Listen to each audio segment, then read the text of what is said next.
Bonjour et bienvenue sur la chaîne des Fous de Normandie. Aujourd'hui, on va s'intéresser à l'effet toxique des particules fines sur notre santé mentale. Alors vous savez, les particules fines, ça augmente le risque de cancer.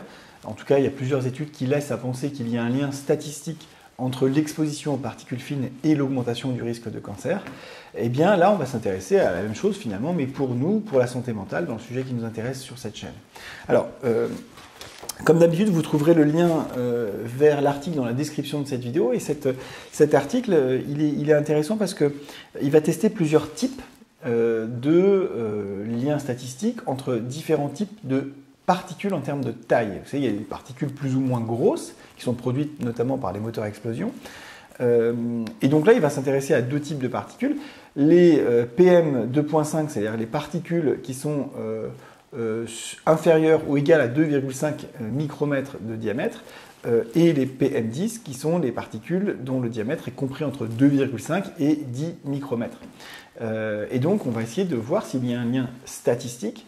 On ne parle pas de lien de causalité, on n'est pas à un stade où on comprend et on peut imputer une causalité directe, mais un lien statistique pour le coup, entre l'exposition à ce type de particules et le risque de dépression et le risque de suicide. Alors, le résultat de cette étude, c'est de dire qu'il y a une augmentation du risque, notamment pour les particules de 2,5 ou moins micromètres de diamètre. Donc, ce sont les plus petites particules, les particules les plus fines d'entre les deux testés, qui augmentent relativement significativement, en tout cas significativement sur le plan statistique et significativement même sur le plan du risque, je trouve, le risque de dépression et de suicide. Et en gros, ce qui est intéressant de voir, c'est qu'il y a une augmentation entre 20 et 25% de ce risque de dépression et de suicide, et que cette augmentation du risque, elle est aussi en lien avec le temps d'exposition, la quantité d'exposition à ces particules. C'est-à-dire que plus on en a, plus le risque augmente finalement. Ce qui est aussi intéressant de cette étude, c'est que les particules entre 2,5 et 10, elles, eh bien, on ne retrouve pas de lien statistique. C'est-à-dire que c'est vraiment les particules, donc je vous disais, les plus fines d'entre les deux qui vraiment vont ressortir. Et donc c'est intéressant aussi sur le plan méthodologique parce que ça permet aussi de montrer que l'étude est relativement discriminante. La méthodologie de cette étude a permis de montrer des différences entre les deux types de particules, les deux tailles testées de particules.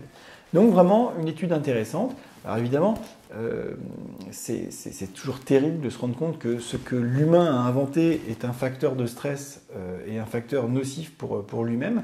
Enfin, c'est toute l'histoire de la modernité quand même, si on réfléchit bien. On a plein d'exemples, on a fait plein de sujets de vidéos sur cette chaîne. Alors autant des risques toxiques typiques, vraiment chimiques comme le plomb, j'ai fait une vidéo sur le plomb il n'y a pas très longtemps, mais aussi tout simplement l'environnement qu'on a généré pour l'être humain, même l'environnement social, l'organisation de notre société qui est extrêmement anxiogène pour nous.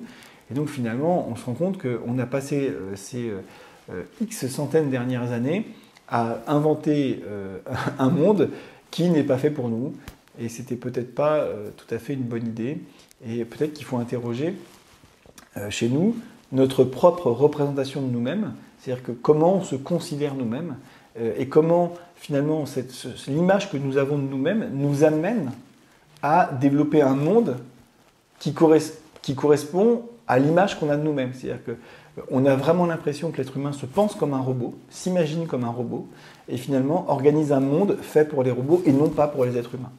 Et je pense que ça, c'est un des leviers les plus négatifs sur la construction de notre société. Nous ne voulons pas comprendre ce que nous sommes, la complexité de ce que nous sommes, et on voit les choses de manière trop robotique et pas assez humaine. Voilà, écoutez, sur ce, bon courage, à bientôt. N'oubliez pas de liker, de vous abonner. N'oubliez pas de vous abonner, c'est dommage, ça prend 2 secondes de vous abonner. Bon, puis si vous n'êtes pas content, vous pouvez ensuite vous désabonner. De commenter, de partager, et je vous dis à très bientôt. Bye.